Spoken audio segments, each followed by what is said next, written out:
My girlfriend of 3 years got pregnant by her best friend while we were planning our future together. Her entire family knew and helped cover it up, even accepting payments to stay quiet. So when she threw a gender reveal party expecting me to play the happy father, I turned it into a DNA test reveal that exposed everything to everyone she cared about. Hey viewers, welcome to the channel. We are just starting and your support means a lot. If you enjoy these stories, please consider subscribing and help us reach our first 1,000 subscribers. My name is Tyler, I'm 28, and I thought I had my life figured out. I was with Emma Collins, 26, for 3 years. We lived together, talked about marriage, and I genuinely believed we were building something real. She was everything I thought I wanted, beautiful, funny, ambitious. Her family loved me, or so I thought. We had plans. Then she got pregnant. I remember the day she told me. I was in our kitchen making coffee when she walked in with this nervous smile, holding a pregnancy test. My heart stopped, but not from fear, from pure joy. We talked about kids, about our future, and even though it was earlier than planned, I was ready. I swept her up in my arms, spinning her around our tiny apartment while she laughed. I was going to be a father. The next few weeks were a blur of doctor appointments, prenatal vitamins, and endless conversations about baby names. Emma seemed happy, excited even, though I noticed she was oddly secretive about certain things. She'd get weird about her phone, taking calls in the other room. When I asked about it, she'd brush me off, saying it was just her mom being overly excited or her sister wanting updates. Her best friend Jake Morrison, 27, had been around since before I met Emma. He was one of those guys who never seemed to leave, always crashing on couches, always needing something, always just there. I tolerated him because Emma insisted he was like a brother to her. They'd grown up together, and she said he was going through a rough patch. Looking back, I should have trusted my instincts about him. The first red flag came during a dinner with Emma's family. Her parents, David and Linda Collins, both in their 50s, were asking about the pregnancy timeline. Emma got flustered, changing the subject quickly. Her younger brother Ryan, 24, gave her this look, like he knew something I didn't. When I brought it up later, Emma snapped at me, saying I was being paranoid and that pregnancy hormones were making her emotional. But I wasn't paranoid, I was paying attention. Emma started working late more often. She'd come home smelling like cologne that wasn't mine, claiming she'd been with coworkers. When I offered to pick her up, she'd say she was already getting a ride. From Jake, usually, always Jake. The second red flag was when I suggested we announce the pregnancy on social media.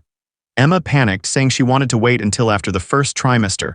Fair enough, but when I mentioned telling my parents, she got defensive. She said her family wanted to keep it quiet for now, which seemed strange since they'd been nothing but supportive. I started noticing things. Emma's morning sickness seemed selective. She'd be fine around me but would dramatically rush to the bathroom whenever Jake called. She'd get texts at weird hours that she'd quickly delete. When I'd walk into a room where she was on the phone, she'd hang up abruptly. The breaking point came when I found a receipt in her purse while looking for gum. It was from a hotel downtown, dated 2 weeks ago. When I asked her about it, she claimed it was for a work conference. But I knew her schedule and she'd been home that night. She'd made dinner for us and we'd watched a movie together. That's when I hired a private investigator. I know how that sounds, but I needed to know. I couldn't keep living with this gnawing feeling that something was wrong. The investigator, a woman named Patricia, was professional and discreet. She followed Emma for 2 weeks, documenting everything. The photos she showed me destroyed my world. Emma and Jake at that same hotel. Emma and Jake having lunch while I was at work. Emma and Jake at a doctor's appointment. A doctor's appointment she'd told me was canceled. They weren't just having an affair. They were playing house and I was the fool financing it, but the worst part was yet to come. Patricia had managed to capture a conversation between Emma and her mother outside the doctor's office. Emma was crying, saying she didn't know how much longer she could keep this up.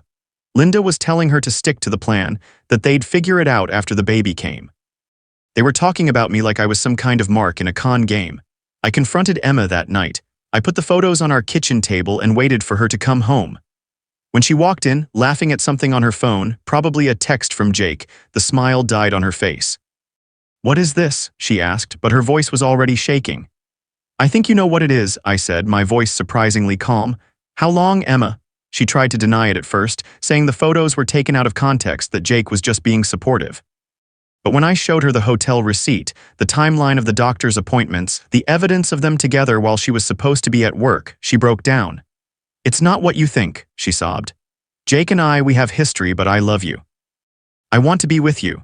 Whose baby is it? I asked, though I already knew. The silence that followed was deafening. I don't know, she whispered, but I could see it in her eyes. She knew. She'd known all along. That's when she told me about the money. Jake had been paying her family to keep quiet about their relationship. Her parents, who I'd grown to love and respect, had been taking payments to help maintain the lie. Emma's college loans that had mysteriously been paid off last year. Jake's money. The family vacation they'd taken without me because there wasn't enough room. Jake went instead. I was funding my own humiliation. Emma begged me not to leave. She said we could work it out, that she'd get a paternity test, that she'd cut contact with Jake.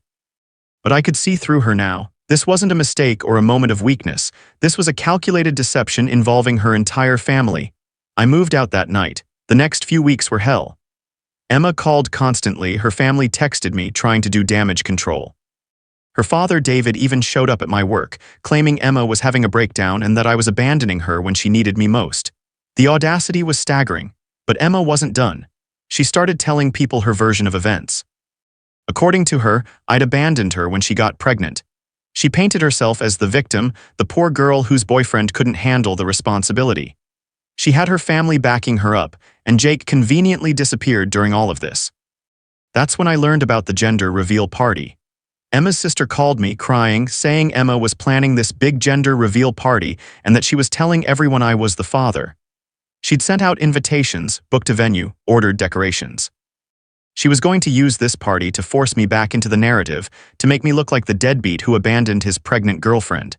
She wanted me to show up and play the part of the happy father-to-be. I almost didn't go. Part of me wanted to just disappear, to start over somewhere else.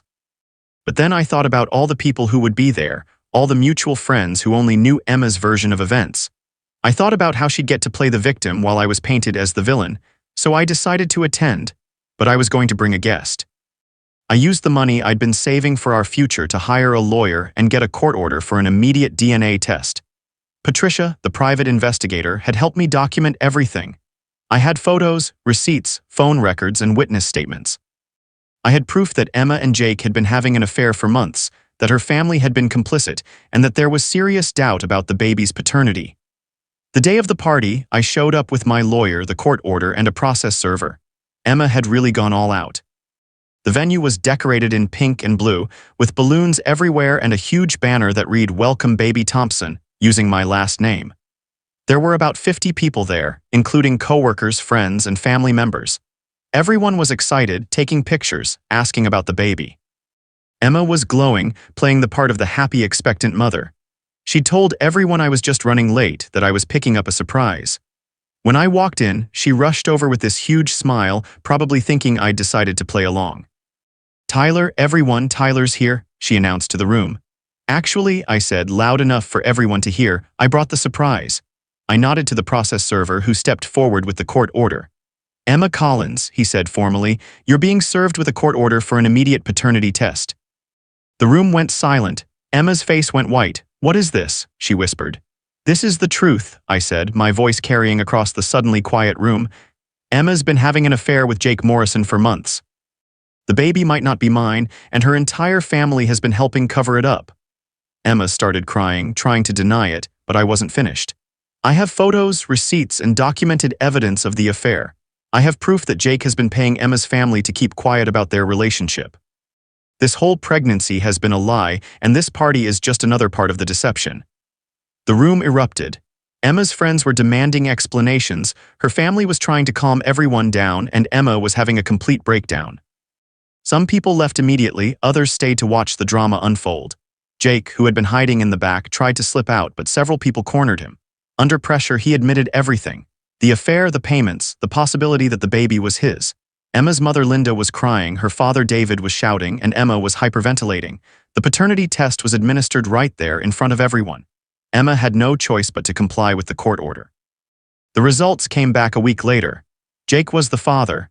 Emma's world collapsed. The mutual friends who had believed her story turned against her. Her family's reputation was destroyed when it came out that they'd been taking money to help deceive me. Emma lost her job when the drama became public and affected her workplace. Jake, coward that he was, disappeared. He quit his job, moved out of state, and left Emma to deal with the consequences alone. She tried to contact me, begging for forgiveness, saying she'd made a terrible mistake. But I was done. I moved to a different city, started fresh, and built a new life. I met someone new, someone honest, someone who didn't treat relationships like elaborate con games. Emma had to raise her daughter as a single mother with no support from Jake and a family whose credibility was shot. The last I heard, she was struggling financially, living with her parents who were still dealing with the fallout from their role in the deception. She tried to take Jake to court for child support, but he'd made himself impossible to find.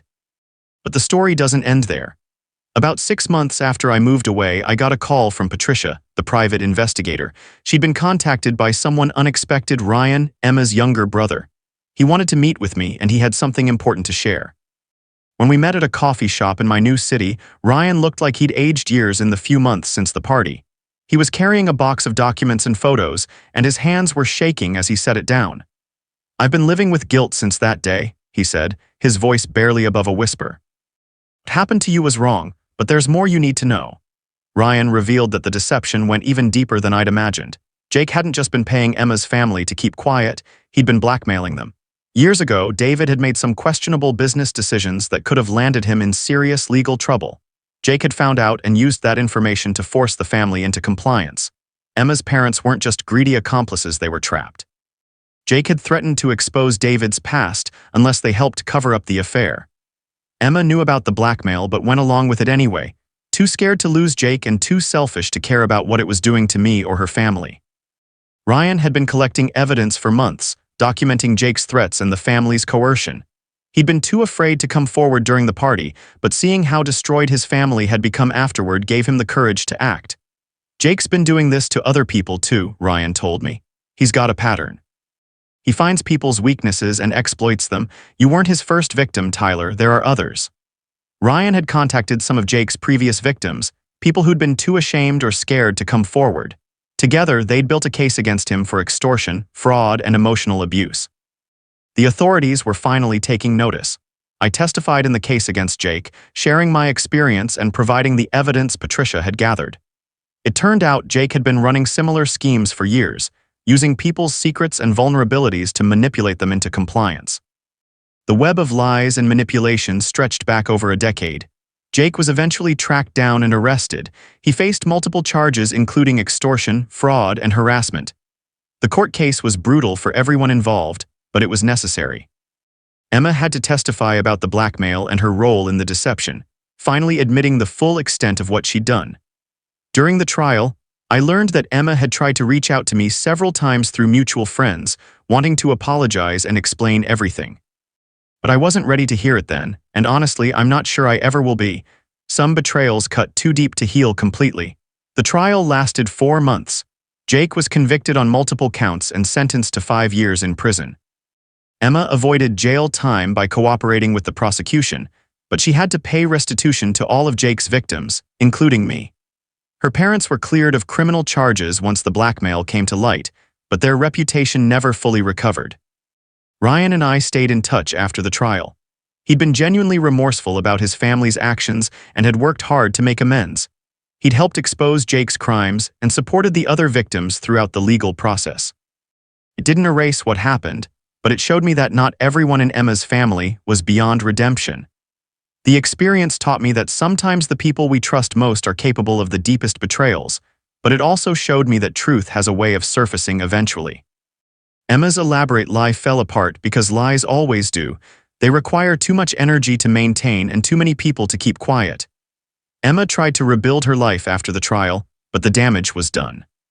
She lost most of her friends, her job prospects were limited due to the public nature of the case, and she struggled as a single mother. I heard through Ryan that she'd moved to another state, trying to start fresh somewhere no one knew her story. Sometimes people ask me if I feel bad about how it all ended. They say I could have handled it privately, that I didn't need to humiliate her so publicly. But Emma made the choice to involve everyone in her lie. She was willing to let me live as a fraud, to raise another man's child while she continued her affair. She was willing to let me be the villain in her story. I just made sure everyone knew the real story. The truth is, I don't regret it. Emma taught me that sometimes the people closest to you are the ones most willing to betray you. She showed me that some people will sacrifice your happiness for their own convenience without a second thought.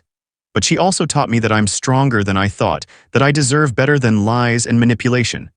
I'm grateful in a way. That party was the end of the worst chapter of my life and the beginning of a much better one.